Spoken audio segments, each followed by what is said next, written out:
హైదరాబాద్ అమీన్పూర్ లో హృదయ విదారక ఘటన చోటు చేసుకుంది. తండ్రికి బాయ్ చెప్పి బాల్కనీలో ఆడుకుంటూ కింద పడి 5 ఏళ్ల బాలుడు మృతి చెందాడు. వనపర్తి జిల్లా బలజపల్లి గ్రామానికి చెందిన మింగ గురుమూర్తి నందిని దంపతుల కుమారుడు. చిన్నారి మరణంతో తల్లిదండ్రులు గుండెలవిసేలా రోధించారు.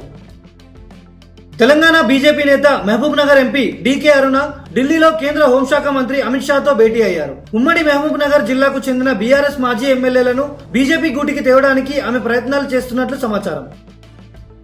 ఎన్డీఏ ఉపరాష్ట్రపతి అభ్యర్థి సిపి రాధాకృష్ణన్ ప్రధానమంత్రి నరేంద్ర మోదీతో భేటీ అయ్యారు. తనను ఉపరాష్ట్రపతి పదవికి ఎంపిక చేసినందుకు మోదీకి కృతజ్ఞతలు తెలిపారు. భేటీలో దేశ అభివృద్ధి, రాజకీయ పరిస్థితులు, భవిష్యత్తుపై రెండు నేతలు విస్తృతంగా చర్చించారు. సిపి రాధాకృష్ణన్ గతంలో కోయంబత్తూరు నుండి లోక్సభకు 2 సార్లు ఎన్నికయ్యారు. మాజీ మంత్రి దేవినేని ఉమామహేశ్వరరావు వైఎస్ జగన్ కు సవాల్ విసిరారు. ధైర్యం ఉంటే అమరావతికి వచ్చి అభివృద్ధిని తన కళ్లతో చూడాలని చెప్పారు. సచివాలయం, అమరావతి ప్రాంతం ఎక్కడా మునగలేదని నిరూపించేందుకు సిద్ధంగా ఉన్నామని తెలిపారు. మాజీ మంత్రి సబితా ఇంద్రారెడ్డికి తెలంగాణ హైకోర్టు బిగ్ షాక్ ఇచ్చింది. ఓబులాపురం మైనింగ్ కేసులో మంత్రిగా ఉన్నప్పుడు సబితా పరిశ్రమల శాఖ కార్యదర్శి కృష్ణానంద్ పై నోటీసులు జారీ చేశారు. A8, A9 నిందితులుగా ఉన్న వీరి విచారణను కోర్టు వచ్చే నెలకు వాయిదా వేసింది. ఏపీ మద్యం కేసులో నిందితులు దాఖలు చేసిన బెయిల్ పిటిషన్లను విజయవాడ ఏసీబీ కోర్టు కొట్టివేసింది. మిథున్ రెడ్డి, ధనుంజయ రెడ్డి, కృష్ణమోహన్ రెడ్డి, బాలాజీ గోవిందప్ప పిటిషన్లపై వాదనలు పూర్తయిన తర్వాత కోర్టు వాటిని తిరస్కరించింది. వాసుదేవరెడ్డి, సత్యప్రసాద్ పిటిషన్లను కూడా కోర్టు రిజెక్ట్ చేసింది. కేరళలోని ప్రసిద్ధ శ్రీ పద్మనాభ స్వామి ఆలయం సైబర్ దాడికి గురైంది. ఆలయ కంప్యూటర్ సర్వర్ డేటాబేస్ హ్యాక్ కావడంతో సైబర్ పోలీసులు కేసు నమోదు చేశారు. ఆర్థిక లావాదేవీలు, పండుగల వివరాలు, బ్యాంక్ డేటా ట్యాంపర్ చేయబడినట్లు గుర్తించారు. మాజీ ఉద్యోగి ప్రమేయం ఉన్నట్టు అనుమానం వ్యక్తమవుతోంది. ఢిల్లీ పర్యటనలో మంత్రి నారా లోకేష్ కేంద్ర మంత్రులు నితిన్ గడ్కరీ, నిర్మలా సీతారామన్లను కలిశారు. కానూరు మచిలీపట్నం రహదారి విస్తరణకు వెంటనే ఆమోదం ఇవ్వాలని గడ్కరీని కోరగా రాష్ట్ర ప్రాజెక్టులకు సహకారం అందించాలని నిర్మలాను విజ్ఞప్తి చేశారు. సౌదీ అరేబియా ముందు పాక్ ఓవర్ యాక్షన్ చేసింది. భారత్ ఓ మెరుస్తున్న మెర్సిడెస్ బెంజ్ లాంటిది, కానీ పాక్ రాళ్లతో నిండిన డంప్ టక్ లాంటి వాళ్ళం. 2 ఢీకొంటే ఏమవుతుందో ఊహించుకోండి అని వ్యాఖ్యానించారు. దీంతో సౌదీ ప్రతినిధుల బృందం మౌనంగా ఉండిపోయిందట. ఈ విషయాన్ని లాహోర్ లో జరిగిన ఓ సెమినార్ లో మాట్లాడుతూ పాక్ మంత్రి సబ్కి వెల్లడించారు. తిరుపతి నుంచి తిరుమలకు వెళ్లే ఆర్టీసీ బస్సుల్లో స్త్రీ శక్తి ఫ్రీ బస్సు అందకపోవడానికి మంత్రి సంధ్యారాణి కారణం వివరించారు. కొండపై ఎక్కువ మందితో బస్సులు నడపడం ప్రమాదకరమని, ఘాట్ రోడ్లపై పరిమిత సంఖ్యలో మాత్రమే బస్సులు వెళ్లాలి అని, కొండకు చేరాక అక్కడ ఫ్రీ బస్సు సౌకర్యం ఉంది అని మంత్రి చెప్పారు. ఎన్డీఏ ఉపరాష్ట్రపతి అభ్యర్థిగా సిపి రాధాకృష్ణన్ ఎంపికయ్యారు. విపక్షం ఎవరిని ప్రతిపక్ష అభ్యర్థిగా నిలిపేలా నిర్ణయం ఇంకా రాలేదు. తాజా వార్తల ప్రకారం తమిళనాడు డిఎంకే ఎంపీ తిరుచి శివని ప్రకటించే అవకాశం ఉంది. కాంగ్రెస్ చీఫ్ ఖర్గే నివాసంలో సాయంత్రం జరిగే ప్రతిపక్ష భేటీలో దీని తుది నిర్ణయం వెలువడనుంది.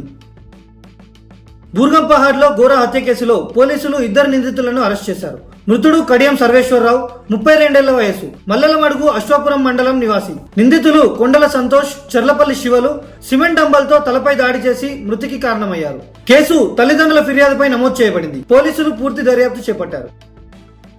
వైసీపీ నేత జగన్ 2019-24లో అమరావతి రాజధానిని పక్కన పెట్టి 3 రాజధానులు ఏర్పాటు చేశారు. వర్షాల కారణంగా నీరు నిలిచిపోతుంది అనే అంశంపై వ్యతిరేక ప్రచారం జరుగుతోందని విశ్లేషకులు అన్నారు. అమరావతి పూర్తి చేసి రైతులకు పరిహారం ఇస్తే జగన్ కు మంచి ఇమేజ్ ఉండేది. కానీ వ్యతిరేక ప్రచారం, నిర్వాసన విధానం వల్ల అతని ఇమేజ్ కి నష్టం వాటిల్లిందని అంటున్నారు.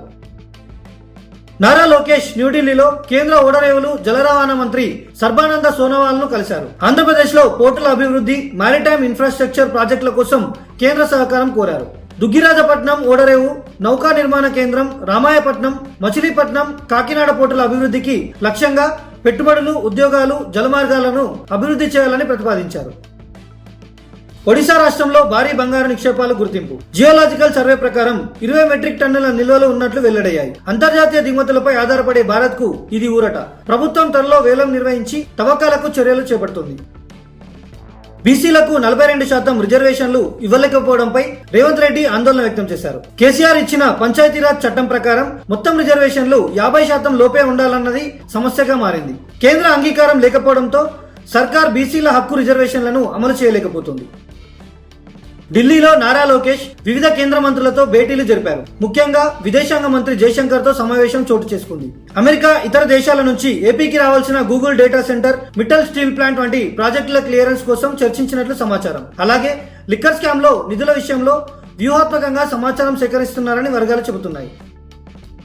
71వ జాతీయ అవార్డుల్లో టాలీవుడ్ విజయం. తెలుగు సినీ పరిశ్రమకు 7 జాతీయ అవార్డులు దక్కాయి. తెలంగాణ సీఎం రేవంత్ రెడ్డి భగవంత్ కేసరి, హనుమాన్, బేబీ వంటి చిత్రాల అవార్డు గ్రహీతలను క్యాంప్ ఆఫీస్ లో సత్కరించి శాలువా కప్పి అభినందించారు. ఆయన పరిశ్రమకు సదుపాయాలు, నిర్మాణానికి ప్రోత్సాహం కల్పిస్తామని హామీ ఇచ్చారు.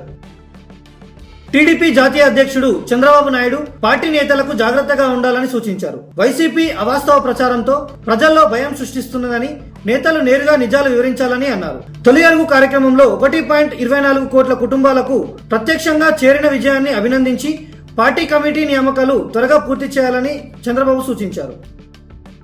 న్యూఢిల్లీలో రాష్ట్ర విద్యా, ఐటీ, ఎలక్ట్రానిక్ శాఖల మంత్రి నారా లోకేష్, కేంద్ర ఆర్థిక శాఖ మంత్రి నిర్మలా సీతారామన్ ను మర్యాదపూర్వకంగా కలిశారు. ఈ సందర్భంగా లోకేష్ నిర్మలాకు పుట్టినరోజు శుభాకాంక్షలు తెలిపారు. రాష్ట్రంలో కూటమి ప్రభుత్వం అధికారంలోకి వచ్చాక అందించిన ఆర్థిక సహకారానికి ధన్యవాదాలు తెలిపారు. అలాగే లోకేష్ ఆంధ్రప్రదేశ్ లో అభివృద్ధి పనుల పురోగతిని వివరించి కొత్త ప్రాజెక్టుల కోసం సహకారం అందించమని విజ్ఞప్తి చేశారు. వైసీపీ నేత కాకాని గోవర్ధన్ రెడ్డికి అక్రమ మైనింగ్ కేసులో షరతులతో కూడిన బెయిల్ లభించింది. 8 కేసుల్లోనూ బెయిల్ తెచ్చుకున్న ఆయన 2.5 నెలల జైలు జీవితానికి ముగింపు కనబరుస్తున్నారు. ఇక లిక్కర్ స్కామ్ లో జైలులో ఉన్న నేతలకు బెయిల్ రాలేదు. దర్యాప్తు కీలక దశలో ఉంది. సూత్రధారికి కేసు చేరుతుందని అధికారులు తెలిపారు. కేంద్రం సూచనల మేరకు ఏపీలో భారీ వర్షాలు కొనసాగితే విద్యాసంస్థలకు సెలవులు ఇవ్వాలని సీఎం చంద్రబాబు ఆదేశాలు జారీ చేశారు. అల్పపీడనం, నదులు ఉప్పొంగే పరిస్థితులు, కొండ ప్రాంతాల్లో కోతలకు ముందు జాగ్రత్త చర్యలు తీసుకోవాలని, అవాంఛనీయ ఘటనలు రాకుండా కంట్రోల్ రూమ్లు ఏర్పాట్లు చేయాలని సీఎస్ కి సూచించారు. జైశంకర్ చైనా మంత్రికి స్పష్టంగా చెప్పారు. భారత్ చైనా సంబంధాలు ముందుకు సాగాలంటే నిజాయితీ, నిర్మాణాత్మక వైఖరి, పరస్పర గౌరవం, ప్రయోజనాల ఆధారంగా ఉండాలి. సరిహద్దుల్లో శాంతి, సైనిక ఉపసంహరణ అవసరమని ఆయన పునరుద్ఘాటించారు. వాంగ్ యీ మాట్లాడుతూ సరిహద్దుల్లో శాంతియుత పరిస్థితులు కొనసాగుతున్నాయని, పరస్పర ప్రయోజనాల కోసం చర్యలు తీసుకుంటున్నారని తెలిపారు. అమరావతికి కొత్త రూపం. సీఎం చంద్రబాబు అధ్యక్షతన సిఆర్డీఏ 51వ సమావేశంలో రాజధాని గ్రామాల్లో మౌలిక సదుపాయాలకు 904 కోట్ల రూపాయల కేటాయింపు. మంగళగిరిలో గోల్డ్ క్లస్టర్ భూ సమీకరణకు ఆమోదం. ప్రత్యేక ఎస్పీవీల ద్వారా కీలక ప్రాజెక్టులు చేపట్టాలని ఆమోదముద్ర. రాజధాని ప్రాంతంలో river front, sports city, inner ring road, iconic వంతెన డిజైన్ ఎంపికకు ముఖ్యమంత్రి ఆదేశాలు జారీ చేశారు.